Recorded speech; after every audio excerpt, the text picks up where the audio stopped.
जमशेदपुर के बावनगोड़ा तालाब के निकट उस समय सनसनी फैल गई जब स्थानीय लोगों ने एक व्यक्ति का शव तालाब में तैरता हुआ देखा, जिसकी सूचना परसोडी पुलिस को दी गई, जहां पुलिस घटनास्थल पर पहुंची और जांच पड़ताल में जुट गई। शव की पहचान स्थानीय निवासी 55 वर्षीय बावनगोड़ा निवासी सुरेश सरकार के रूप में की गई है, जो कि लगातार इस तालाब में नहाने आते थे और कल शाम में भी तालाब में नहाने आए थे, जहां अनुमान लगाया जा रहा है कि पैर फिसल जाने की वजह से तालाब में डूबकर उनकी मौत हो गई होगी। सूचना पाकर परसोडी पुलिस दलबल के साथ बावनगोड़ा तालाब पहुंची और शव को तालाब से बाहर निकाला। परसोडी पुलिस पदाधिकारी ने बताया कि अज्ञात शव की सूचना पर घटनास्थल पर पहुंचे, जहां मृतक सुरेश सरकार के भतीजे ने शव की पहचान अपने चाचा सुरेश सरकार के रूप में की है।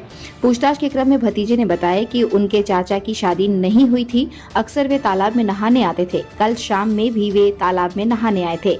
पुलिस पदाधिकारी ने बताया कि जांच पड़ताल की जा रही है। जांच के बाद ही मृत्यु के कारण का पता चल पाएगा। हालांकि शव को पुलिस ने कब्जे में लेकर पोस्टमार्टम के लिए भिजवा दिया है।